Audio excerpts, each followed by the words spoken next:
Warning: the following program contains flashing lights. If you or someone you know deals with photosensitive epilepsy, turning away is highly advised.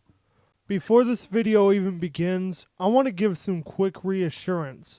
For everyone who may deal with photosensitive seizures but still want to tune into this essay's chapter, you are in luck, because real soon I'm going to upload a version just for y'all where I illuminate any and all flashing lights. Thank you. I'm Natrix4Life, and I approve this message. Welcome back, everyone. Hope you all had a good week, refreshed yourself, and came back for more.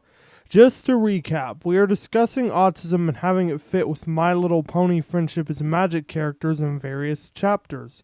If you missed the premiere I kicked off on World Autism Awareness Day, no worries, you can find the link to that in this video's description. Anyone want to guess the next pony I'm going to put up? Anyone? Anyone at all? No? Here's a hint. Clubs, DJs, Octavia. Well, I've always been a big fan of both Vinyl Scratch and Octavia for as long as I can remember. In fact, the whole Background 6, as originally dubbed by the fandom, has intrigued me. But out of all of them, I love those two best. In this section, we are going to be discussing DJ Pwn 3 mainly. But before we jump into that, keep in mind that autism is a spectrum, therefore meaning those on the spectrum are infinite.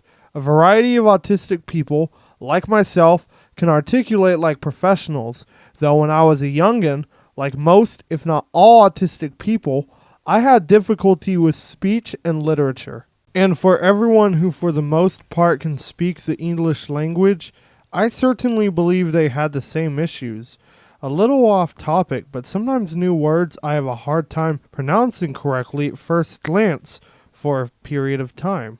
So I guess I'm not a professional at speech and literature, but I know there are lots of autistic people who for the most part can never get over that nonverbal hump. So as someone reading this, sometimes I forget how lucky and blessed I am. DJ Pwn 3 fits the description. She has never shown any signs of being verbal throughout the series. And while it may just not be her preference in comparison to Big Macintosh, I have reasons to believe these are very much signs she has autism. I mean, if she didn't have a speech deficit, don't you think she would have spoken at some point or another? I know many autistic people are drawn to music. Also, beyond that, many people find joy in music because they find they are talented in that area. That's not me though. I don't play guitars or drums or any of those awesome instruments. For now, I'm not cut out to be an artist, and I may never be. But I still appreciate music very much. All kinds of genres where it is loud and gets you energetic. Enough about me though. I bring this up because remember, Pwn 3 is a DJ. And her autism may contribute to having music be one of her strengths. Take it from me, artists such as Knife Party, Avicii, and Daft Punk, who by the way are all DJs, are loved by me. Even more exciting is that Nate Brown, better known as record producer Basic, makes My Little Pony type electronic music. And record producer Slushy is confirmed to be diagnosed with Asperger's, a form of autism. Now we move on to Octavia. Like Moondancer, Octavia seems to prefer the peace and quiet. This may be why she prefers playing the cello, as this may be a stress reliever like Starlight visiting Ponyville's spa. While I am not positive Octavia is on the spectrum, I find that my intuition on her stress and how she chooses to deal with it are very obvious clues, and we'll return to Octavia in a bit. So before we take this with Vinyl any further, I want to quickly take the time to address something. Previously I mentioned how Vinyl had shown no signs of possibly being verbal, and I bring this up now because I myself am learning. This scene here didn't exactly count, since we were just dealing with a historical figure with similar attributes to the character, but other scenes like the Love is in Bloom song, she was mouthing the lyrics, and I'll admit, I did not notice that the first time around. And I guarantee there are other episodes I barely scratched the surface of where she verbally showed she was able. So yeah, For all of y'all thinking that she can verbalize is fine, anything is possible. However, this wasn't exactly the conclusion I was looking for either. Rather, my thought is that Pwn 3 can verbalize, but probably not too well. Otherwise, I feel like she would more, wouldn't you? But this is totally in the realm of possibility, considering that autistic people can go from speaking to near perfection to not speaking at all to speaking very little. Another disability that has served as quite the head scratcher. Could the character actually be blind or have her vision mostly impaired? This isn't an autistic trait, true, but still, it will be interesting to explore. If you press pause and take mental note of the character, you might note that she always wears her headphones.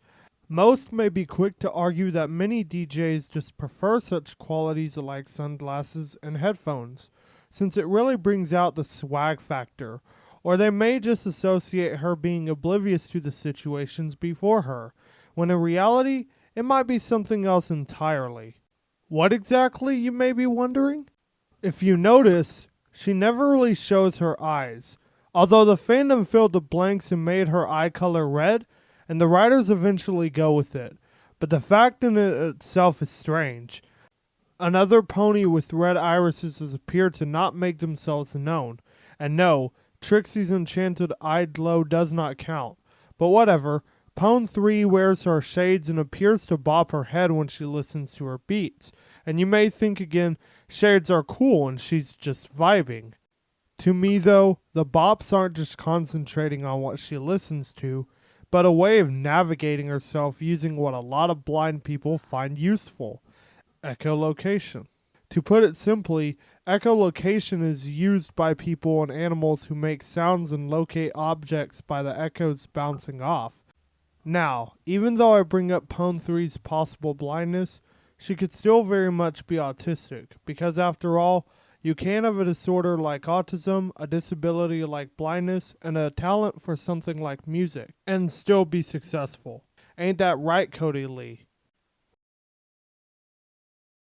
Well, we covered a lot of ground this chapter, and this week.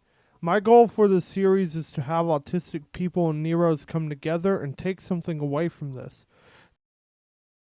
Tell me which part stood out to you the most, and which parts you agree with or had some contradiction towards by commenting me below. Again, thanks for tuning in, and I hope you return for more this coming Friday. Wait.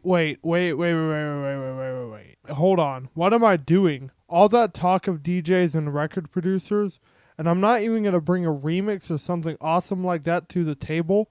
I know the whole point of this is to learn, but it's okay to have fun every once in a while as well. So no, we're going to close this off the right way.